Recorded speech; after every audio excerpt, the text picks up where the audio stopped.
week. Igor was supposed to be here from 09 Solutions, and he couldn't make it. And we were actually just talking about this on the way down here about he's a crazy travel animal. He travels all the time. If you're connected with him on LinkedIn, it seems like he's always somewhere. But sometimes things like that become an opportunity. And so I think we got an opportunity to hear somebody that I've got to meet and spend the last hour with, chatting about just all things about academia, supply chain, IT, you name it, and learned a lot about what the company's doing and in this space, but likewise how they're looking at the future, right? So where is the world going, just in general, in the business world, and how is sort of Gen AI and everything else that's coming on the forefront, how is that impacting the way we look at our businesses from end to end? And so I think you'll be good with that. You have your title? But yeah, I thought it was interesting. It says it's product management and marketing. So see, there's not even a supply chain in the title. We've got somebody else here, so it's always nice when we kind of mix it up a little bit. So with that, I'm going to turn it over to Ripu, who's going to entertain you for the next 50 minutes. Let me turn this on. You got it? Yeah. You guys can hear me? All right. Thank you for having me here. Thank you, Brian. So in the next 50 minutes or so, I would broadly cover various career pathways that we have in the space of supply chain. Now, I come from 09 Solutions. We are a company, we are a software company heavily involved in the decision making of an enterprise. So what we have as a company is a platform. It's the 09 platform that we have, and we aspire to be the digital brain of all the enterprises out there. And we are actually on the path to be the most value-creating platform for enterprises. So enterprises out there who are using us publicly have come out and have said that they are saving millions and millions of dollars, close to even $1 billion or more, just by making decisions on our platform. Our company started in 2009. That's one of the company names why we are called 09. So it was founded by two gentlemen by the name of Chakri and Sanjeev. Both actually have experience in the supply chain software space. We were all together in a company called I2. Sanjeev had founded that company as well, and it was one of the leading companies in the space of supply chain management in those days. Then 09 platform was launched in 2014, and since then we've had a series of very interesting investments that have come our way. So proving the point that we really have a lot of potential, and that's why they keep on investing in us. And if you look at the various logos, you name the company in various industries, the top 10 or so probably are our customers already. So we are there in consumer products, automotive, metals, chemicals, semiconductors, and so on and so forth. All kinds of industries we are there. So the reason I'm telling you all this is that what I want to do is first give you an idea of what 09 does as a software company and what value it brings to its customers. And having given you that context, I can then embark on what a career path within 09 looks like, right? Or a career path within, digital supply chain space might look like. And I'll primarily cover two career paths. One is the consulting path, and the other is maybe product management, since I come from that space. So my personal background is industrial engineering, operations research, so production engineering, supply chain through and through. So from my bachelor's to master's to PhD, and all my career has been in that. So that's, what, more than 35 years now. So, but it's been a very exciting space, and in the past 3 decades, this space has reinvented itself 2 times. One was when I had started my job with I2. This is around the, somewhere 97, 98 time period. And the reason is that for the first time, the computers had become so powerful that you could actually run huge supply chain models, algorithms, and actually solve very, very hard problems. And we had come up with a bunch of very cool algorithms for various functional domains, and we were solving those problems in those functional domains. And now we are experiencing the second revolution, or maybe the third revolution, if you will. So the second revolution was the big data revolution, right? So for the first time, you could hold a lot of data, and bring computing to that data, which was very, very unique, right? And that unleashed what? It unleashed the machine learning and AI revolution that we are all part of right now. So very fortunate to be in a field that has evolved so fast. So let's talk about decision making in supply chain in general. So I know a lot of you are business students, so you pretty much may be aware of this. And if you put on, whether you're coming from the sales world, marketing world, or you're coming from the logistics world, manufacturing, production world, you'll be able to relate to this in some shape or form. So on this side, let me use my mouse to point out.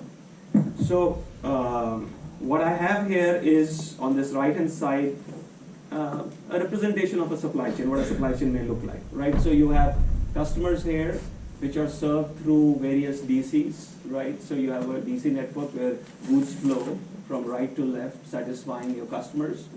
But these DCs themselves were served by factories, and the factories were then served by suppliers upstream, which may have their own factories and DCs and so on and so forth. So this is a multi-tier network, right? So always think of it this way, that if you are consuming something, the parts in it probably were being manufactured by somebody else. That's yet another supply chain. And the raw materials for those parts were probably some other supply chain, right? So like chemicals supply chain will be ingredients into your consumer products maybe, right? So that kind of a thing. Now, so you can see that just on this side of the world, decision making would require a bunch of various departments, so to speak, if you were to think in terms of that, right? So you have factories, so probably you're figuring out what to manufacture in the factory. You have people who are procuring materials, so you have a department maybe for procurement, right? You are moving it through your supply chain, so there's logistics, transportation, and all planning involved there. There are people who are talking to the customer and building customer relations and getting you orders, so all that would be there. There will be people who will be marketing your product, so to speak, right? And there will be folks who are figuring out how to take what you have and deploy a commercial vehicle, if you will, right, to come up with a commercial plan. So when you actually, commercial plan or a trade plan to promote what you have with the customer may be another company or a consumer, as the case might be, right? And then you have folks who are therefore coming up with the overall budget of the company, doing an annual operating plan, understanding where the investments need to go. All those activities are part of your finance department and other departments that come together to make those decisions, right? So the supply chain decision making is diverse. It is spread across multiple functional domains. However, literally in the past, even after the great revolution that I talked about in '97, when I joined this space as a working professional, people were stuck in silos, right? So what happens is that if think of it this way, that The company needs to sell goods. So what to make, how much to make, is a decision that needs to be made. If you've decided what to make, then how much of it needs to be made is what? A forecasting function. So typically you will have a forecasting demand planning function in a company which is trying to understand what is the long-term forecast, maybe 5-year, 10-year horizon, intermediate forecast, maybe 1-2 years horizon, what's going to happen in the next 6 months, 3 months, 1 month, 1 week, whatever it is, right? So their job is to come up with a forecast. And those forecasts would then drive various activities in the company, right?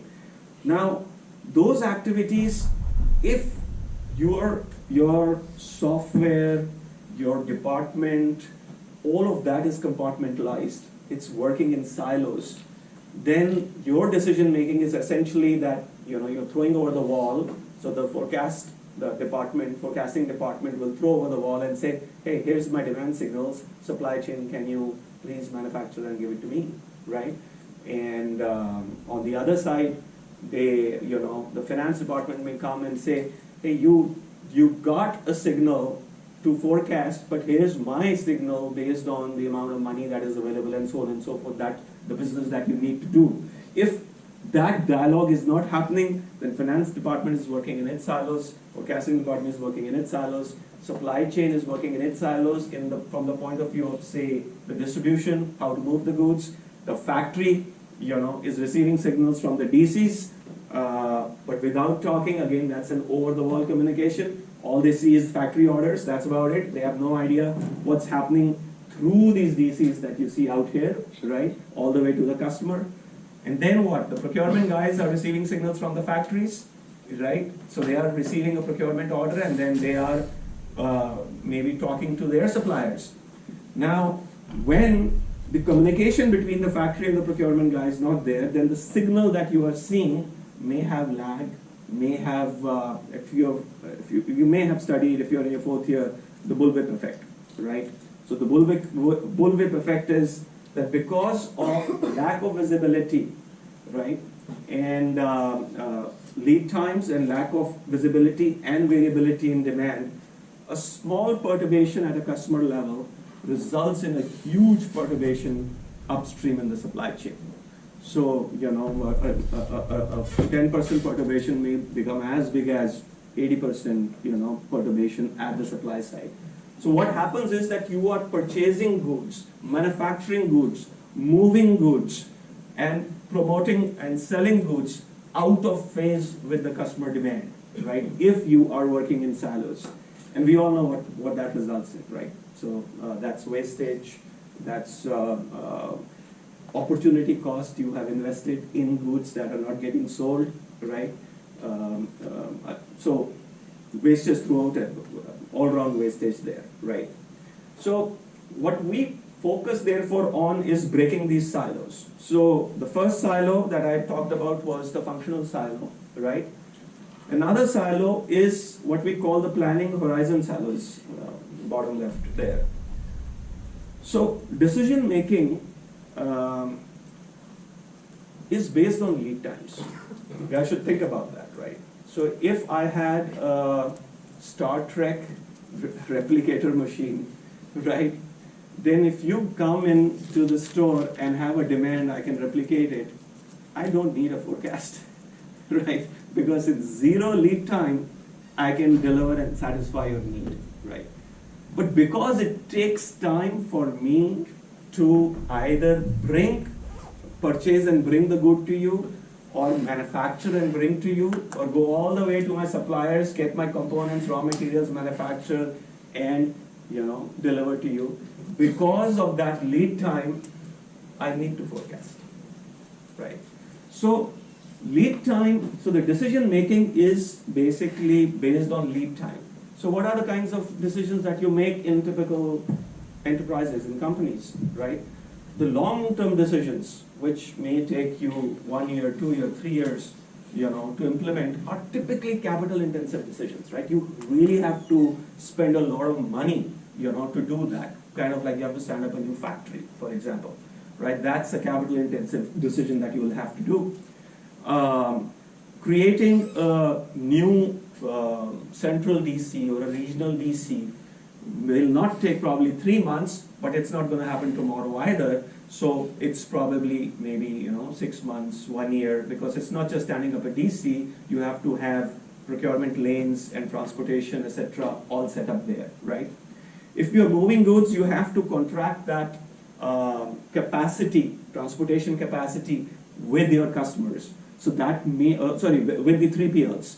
So those are contracts that you have to work with, right? So they may take maybe 6 months. You have to come up with those contracts, sign those contracts in advance of 6 months. So decision that you make right now, will affect 6 months from now. And if you delay making that decision, then you can't execute to it in 6 months. You will have to execute it in 7 months.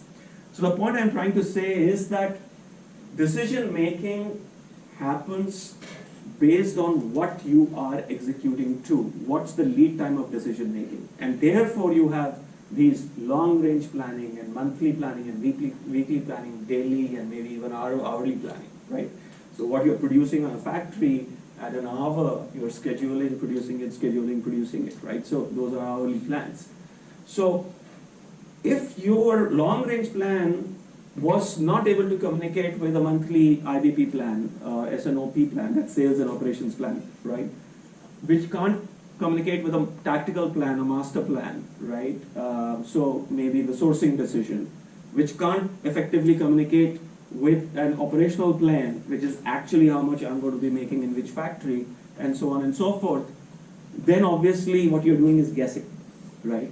And especially if some of these functions are done by various departments, then again that silo is, becomes even more siloed, if you will, right? So that's the second silo that really hurts most companies.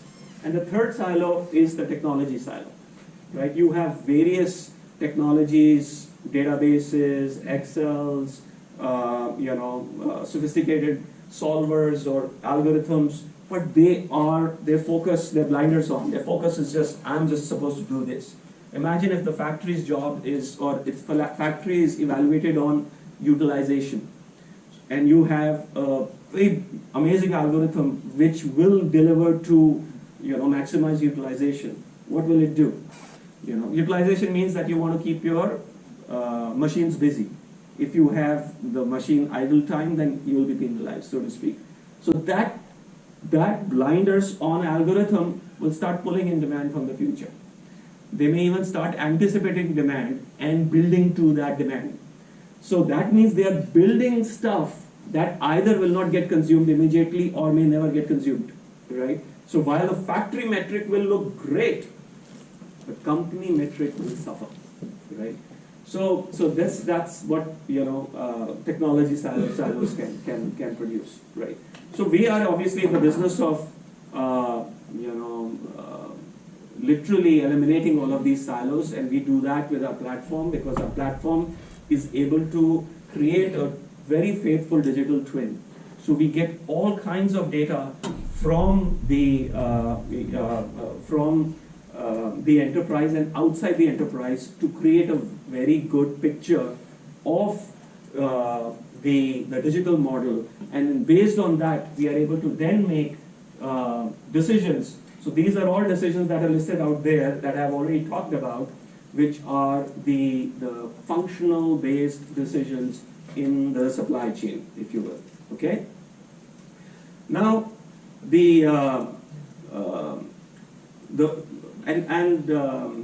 so I've described this, but just to give you a pictorial of what it is.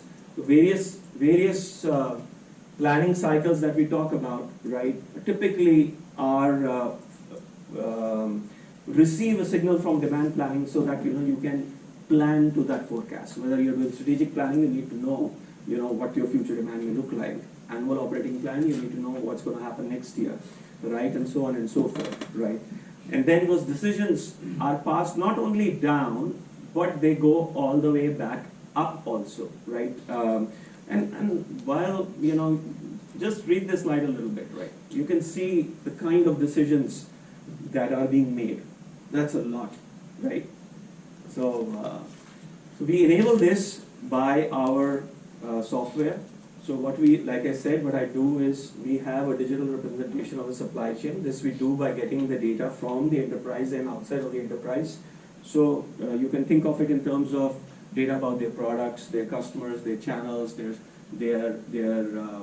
factories. How do you make? Those are the bill of materials, bill of distributions, their suppliers. So we actually create graphs out of them, right? We have cubes on top of the graphs, so you can actually aggregate and disaggregate models at the level at which the business needs to be run, right? By that, what I mean is, say if you are a Nike, for example, right? So you make shoes. So if you're making shoes, or maybe you're making T-shirts, right? So when you're making shoes or T-shirts or apparel, right? When you are planning, doing pre-season planning, you are not telling, you're not planning at a size level. You're not saying I'm going to be planning for an extra small black polo shirt with XYZ logo, etc. and that. You're not going to be working at that level. You'll be probably working at a style or style color level. So it's like you will say, okay, 9 months out, I'm going to just reserve the cloth from my most upstream suppliers, right? And then maybe 6 months later, you have figured out the style, so there are like 5 styles I'm going to promote in my season. So then you are doing the style level planning, and style, what colors are going to become popular, style color planning. And then ultimately, when you're coming close to execution, you're saying, okay, what are the sizes that I need to make? Finally, when this reaches the cutting floor, the cutting supplier who's going to actually cut your T-shirts and stitch it, then they will be looking towards the size as well. So the planning itself, therefore, it's not that you just build graphs, it is also that, you are planning at an aggregate level, then more detailed level, then very detailed level as you come closer and closer to execution. Okay. So our software helps plan for that, and it helps plan for that for various industries, right? So the first column is consumer products, and you can see the number of market product categories that exist in consumer products, right? So we have most of these, the first column, in our homes. We are the direct consumers of these companies, right? But then you have capital equipment, you have discrete supplier manufacturing, so automotive suppliers and high-tech parts and medical devices, semiconductors. You have process manufacturing, right? So a lot of these customers, for example, the chemicals, will go and feed the consumer products, right? Automotive suppliers can go and feed the automotive industry. Semiconductors will feed both the capital equipment and also, the automotive suppliers and others, and medical, and so on and so forth. So one industry or some industry listed out here may be the customer to another industry. So think of your supply chain from that point of view. So then, let me present this point of view to you then. If I have consumer products, which is, most of these are selling to all of us here, consumers, via retailers, whether it is via a website or a physical retailers, typically that's how they're getting, selling their stuff, versus this semiconductor, where the semiconductor chips are being used in your cars, in your refrigerators, consumer durables, electronics, right? Automotive suppliers, high-tech equipment, and so on and so forth. Will their supply chain look similar or different? So the answer is, it will look different and it will look similar. Some of it will be similar, some of it will be different, right? So what we do is we capture that nuance of what is different and what is similar in our product. So what you see, all of these boxes, these are our software products that we sell, okay? So each of these products is built to solve a particular, or rather to take a certain decision, in the business, okay? So a simple forecasting model ML forecasting is actually coming up with a forecast. Collaborative demand planning is actually bringing the various silos together and saying, okay, supply chain, finance, marketing, and so on and so forth. Let's all sit together, sales, right? Sit together and come up with a forecast that we all agree with, okay? That kind of a thing. So these are products that we sell, and these products we build keeping in mind, the various industries that they will get deployed in. So we have common products, and those common products then get configured for a particular industry. So for example, CP industry will not have merchandise planning, assortment planning, that second row, markdown optimization, etc. Whereas in apparel and footwear and retail, those will be very common, right? Aspects of that industry itself, okay? So the reason I gave you all of this stuff is so that you can understand the context in which we work and which is decision making. The context is that we want to make better decisions, and better decisions are by breaking down silos, by enabling each functional department, obviously, to make better decisions, but by breaking down silos. So they're not making this independent of each other, but they have the overall picture end to end, so that the company results, the company KPIs, so to speak, improve and not your departmental KPIs, okay? So having done that, now let me now embark on the customer's journey. So now I am talking from a point of view of O9 as O9 software company. What does our customer journey look like to us? And I'm describing this now because I want you to understand that a consulting person, right, which is, we call it delivery person or a services person, right, or a product manager, product management and marketing department, or a sales guy, we will be part of this journey at certain point in time. So keep that in mind so that it will become clear how our careers correlate to this journey, okay? So the journey of the customer actually starts at the level where they are just a prospect, okay?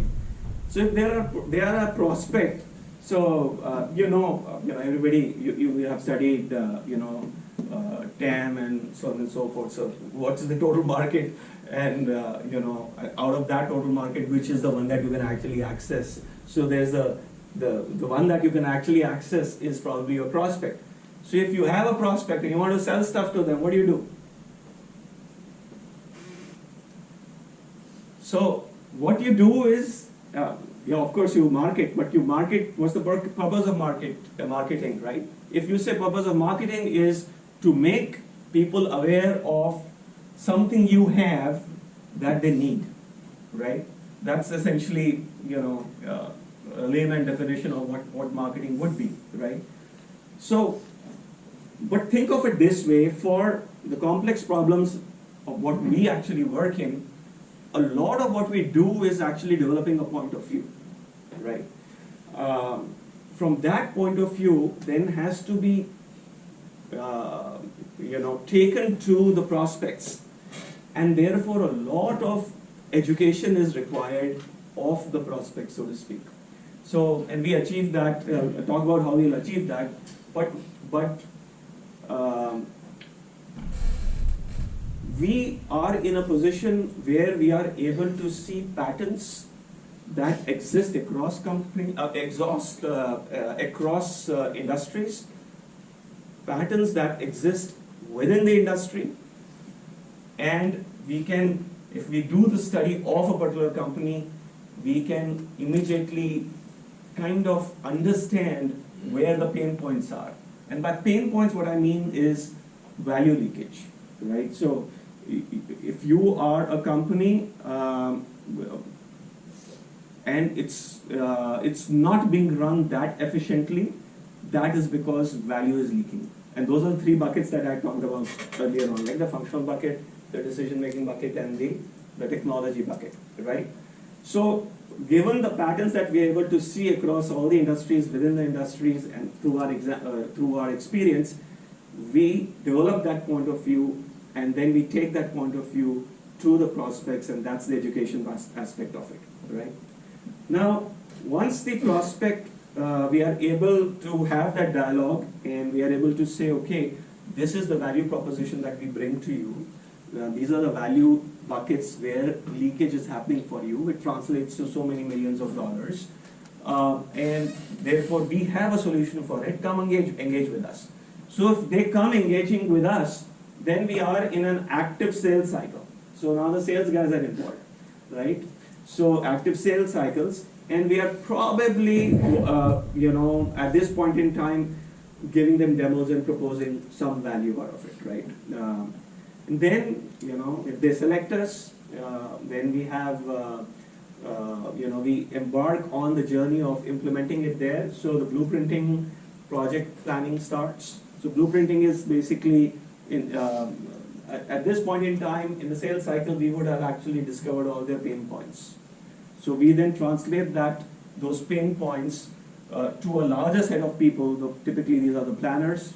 Ratify that what we heard in the sales cycle is what you actually are experiencing as well. Discover something new, a lot of time that's what happens.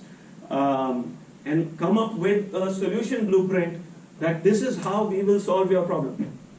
And this is not just that, oh, we've configured a solver, your problem is solved. These are very complex problems. This is how the projects will be phased to solve your problem, right? Because imagine Anheuser-Busch, right? Anheuser-Busch is obviously a beer manufacturer, right? And typically food and beverage, beer, etc., they locally source a lot of stuff, right? And a lot of planning happens locally, so their breweries, etc., are very local, and so on and so forth. So the company may be operating as per regions. So the US region and the Canada region and the South America region and the China region, European region, and so on and so forth, right? So if they have purchased our software, we may be implementing, say demand planning in one region, and then another, or doing some stuff parallelly. They may also say, hey, we want to also do SNOP or IBP along with that. So our sales guys and supply chain guys and finance guys can talk to each other, and we can, unlock some value there.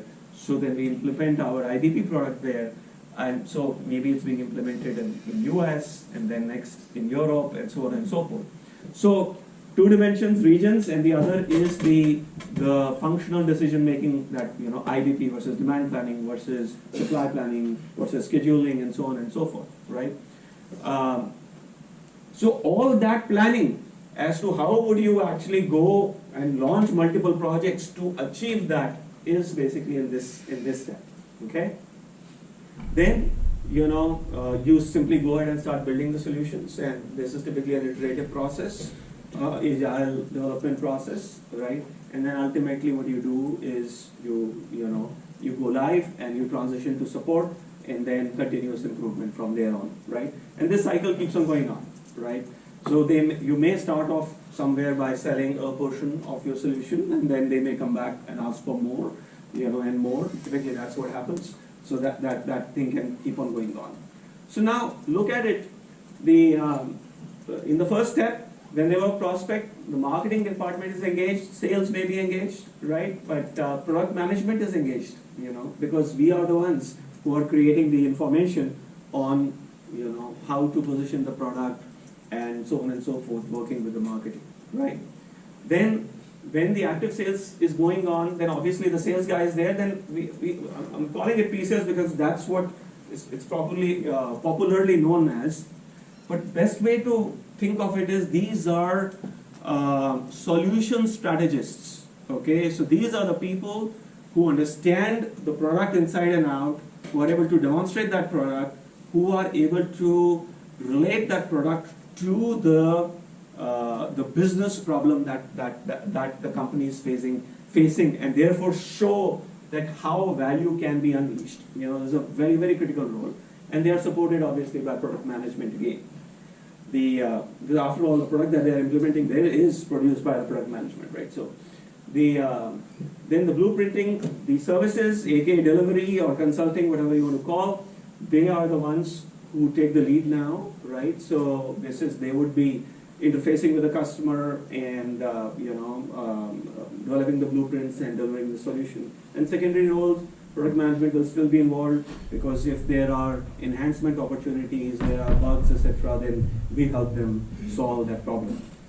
Then, that's basically continued with the same cast of characters, during the implementation phase. And then when the go live is there, what you add is the customer success or support folks. These are the people who help you run and maintain the solution, right?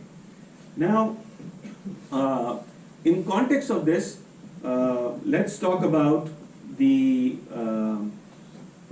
how consulting roles may fit in this context, so to speak. Okay? So, the journey that I just talked about, if you just read the top line, you don't have to read all the bubbles. So, mobilization is when the sales have happened, and now you are marshalling resources on your side and educating the customer on their side who to bring to the top, to this communication for blueprinting. And then you start the blueprinting, so with the right stakeholders in place. And I'll talk about who these stakeholders typically tend out to be. And then you start building, testing, deploy, and continuous improvement. That cycle will happen, right? Lot of activities out here. I'm not going to go over all of those, right? But look at this. This is a representative org structure. Typically any software company will see this kind of a structure. The top layer is the top-to-top connection, right? So you have your client executives and the client partners. So this is the exec level connect. So these are the people who understand why they're launching this project, what are the project goals overall, right? How will it affect the company's bottom line and the top line, right? So they are the people who have a vision of how to move the company, from where they are to where they need to be. Then you have the project management layer, right?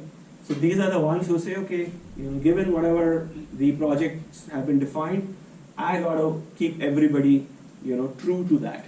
And so these are the people with the stick and the motivation, the stick and the carrot, so to speak, right? Then on the left-hand side, the first two columns, these are the functional folks, the business experts, right?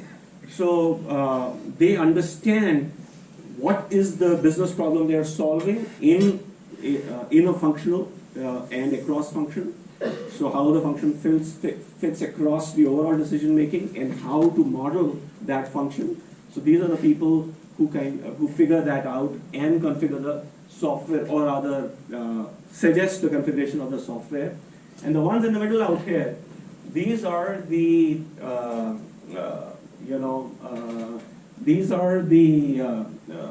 technical experts, if you will, right? So these are the people who will actually configure the product, connect it to other systems, and so on and so forth, right?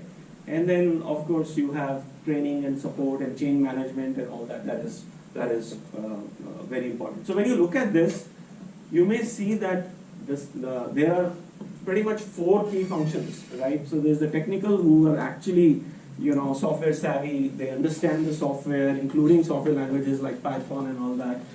So understand online platform inside and out. They understand all the big data technologies and integration technologies. So those are the technical guys. Then the solution guys, like I told you, they understand the solution, they understand the business, and they are able to suggest the configuration of the solution to satisfy the business problem. And by the way, there's a lot of nuance in configuring this, in the sense that just because you have a capability doesn't mean that right off the bat it should be implemented, right? A simple example, we've got very sophisticated algorithms which can produce very accurate forecasts based on various kinds of factors, right? So some of these factors could be, say, promotions, weather data, traffic patterns, economy, big economic, macroeconomic, and microeconomic factors, and so on and so forth. But when you go to a company and they say, oh yeah, we want to use it, right? And they may not even be having a system in which they are storing their promotions. So without having any idea of what your past historical promotions were, how do you come up with a correlation of those promotional tactics to actually how they're bumping the sales up, right? So the first step then becomes, okay, from now on, let's start capturing your promotional data. And as you capture that promotional data, now you have data on which your algorithms can work and start predicting. So on day one, the first release that you're going to do will never be then promotional forecasting in this particular example, because the company didn't even have the data for it, right? So the solution guys are not only understanding what the business problem is, but they also understand what is needed to actually deliver a successful solution which will deliver value, right? And then the project manager, as you know, they are literally making sure project is working on time, on budget, and then the client management is the top to top connect. And this is the most important aspect in my mind, because if you don't have the right executive sponsorship from the customer, projects will fail typically, because the customer's vision is what you are actually putting in software, so to speak, right, moving the ball forward. And if that vision, people who have that vision are not engaged, then it becomes very tough for overall project success to happen. So I'll just flash through these so that so people start typically after bachelor's, etc. At the entry point there, a technical consultant becoming a senior technical consultant, ultimately becoming an architect, senior architect, and a director. So what is the difference between this? And similarly, you will see from a business consultant point of view, you're starting as a business operations specialist, associate solution architect, and then senior solution strategist and director. What's the difference? The difference is literally that on this side of the spectrum, you are given smaller problems and very well-defined parameters in which you are asked to solve the problem. Configure a UI, that kind of a thing. Configure the inputs. So configure the algorithm, in this narrow confines, right? Whereas as you go above, forward out here, to the extreme end here, they are actually thinking not at just that level. They are actually thinking, how is this piece going to interact with this piece, right? How is my distribution planning interacting with my production planning, interacting with my procurement planning? How am I making global purchases versus my local purchases? How am I getting my demand planning output at a level that actually I can consume in my supply chain, and sending back commits to the forecast so that there can be a good collaboration on the forecast and the commits. So all of those things, so to speak, right? These guys are responsible for, right? All those various dimensions, even long-term, short-term planning, all of that stuff. So from a entry point, fresh person where you are given tasks with well-defined boundaries, all the way then to this side where the problem is open-ended, and you are actually, trying to define what that solution should look like, right? So this is where you really think out of the box and deliver value, right? So and similarly, you will see the paths for the delivery managers and the client managers. And the interesting thing about client managers is that client manager is a client manager, you may say, but you may start off with a smaller company, right? Then mature into a company with a huge global presence, and therefore your portfolio becomes more complex, and sometimes then you may actually be managing 2 or 3 or 4 clients, as the case might be. So that becomes your path. And you may have therefore other client managers reporting to you, and you are managing an overall portfolio, say North American portfolio, and there are other client managers who are actually a part of your team. So that's essentially typically a consulting organization, delivery organization path that might be there. So, just wanted to very briefly point out that the client manager role is, like I said, very, very critical, because they are both internal and external, right? Internally, they have to understand the O9 knowledge completely related to the product, governance, delivery, right? They have to be thought leaders. Imagine if you're talking to the chief supply chain officer, chief financial officer, chief operating officer, VP supply chain, then you better be an industry thought leader, right? So, because you are now their partner, right? So they are relying upon you for strategic advice, right? So that's basically what your role becomes. You are an advisor to the C-suite executives at the company, right? And what are you delivering to them? Yeah, you're delivering value. That's the key thing, right? You have to be razor focused on value. And then obviously the relationship portion, we call it soft skills. One of the most important things, is relationship management. So that was about consulting in 5 minutes more. So let me just talk about product management very quickly. And so product management and marketing, we use management and marketing together for one reason. Product management typically is, I want to understand what is the need of the market out there, right? So those market needs come from various places, right?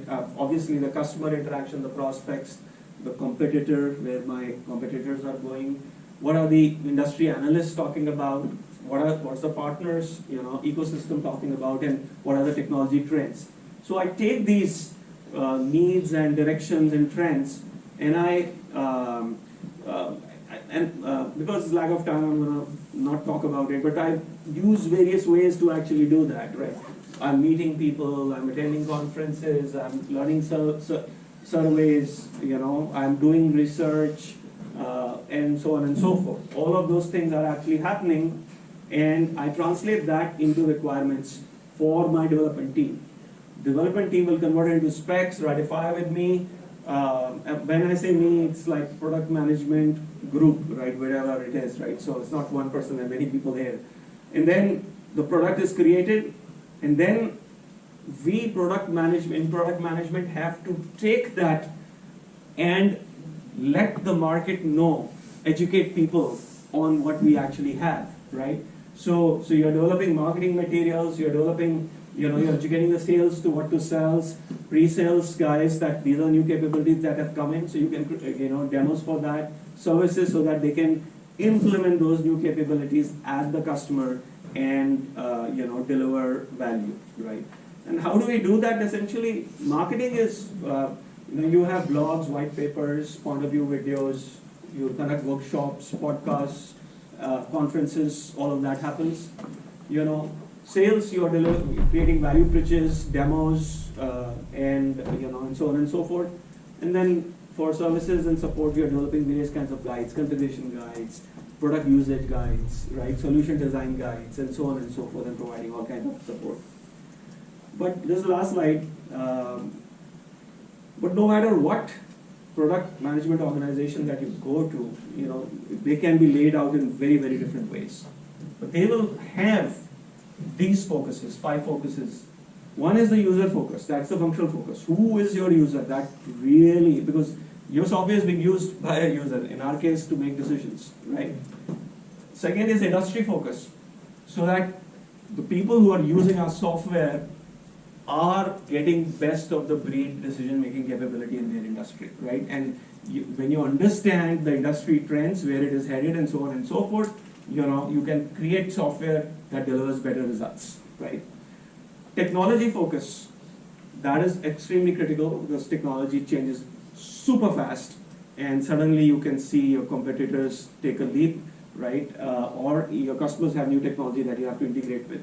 Deployment focus, it should always be easily deployable, cheap to deploy, and partner enable. You should be able to enable your partner ecosystem to be able to deploy it easily.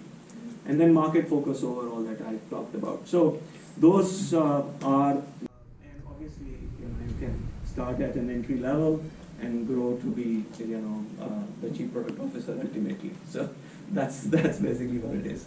So those are the things that I have. I know we are out of time, so 1 more minute. So I'm going to open it up for questions, any questions that you may have. Hey, at least one question. Come on.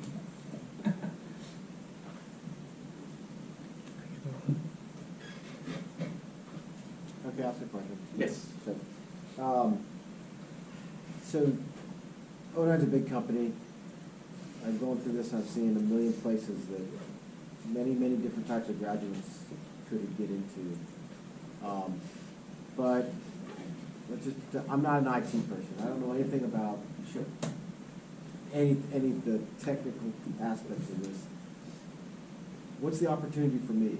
Like, do I need to become tech savvy, or can I find my place? So you can find your space. So of course we are a software company and we are talking about digital supply chain. So you will ultimately, live and breathe the software. But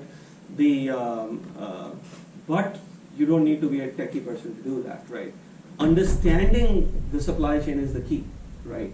So there will be somebody, the solution architects, etc., will translate that to software. But if you understand the need of the industry, you can work in sales to do sales. You can work in pre-sales to those pre-sales is what it is. The solution strategist bringing the solution, demonstrating that this is how the solution can solve the business problem, right? Product management. I don't write a single line of code, right? I just don't. In my 30 years, sure enough, I have every now and then, but not production code, but to like. You write Excel formulas, so sure, I have written Perl scripts and Excel formulas and whatever else that is available. But my job, like I said, is to understand what the need is and create a product that solves that need, right? So you don't have to be a techie to do that. So all of those things are there. And then if you are the user of the software, you're not a techie, you are the user of the software. So you are a demand planner who's trying to forecast what the demand is, right? You are a procurement planner who's trying to actually make purchase recommendations to purchase things and talking to suppliers. You are a material manager who's making sure that the material is available in the right places at the right time, right? You are a DC manager. So all of these things are not necessarily, technical software skills. These are obviously analytical skills that are needed. Yeah. Any other questions? And by the way, analytical, I meant analytical thinking, not that's a good point. That's a good point. not analytical as in like business analysis. Yeah. As always, you're more than welcome to come down afterwards and network. If not, we are closing shop for now. Thank you very much.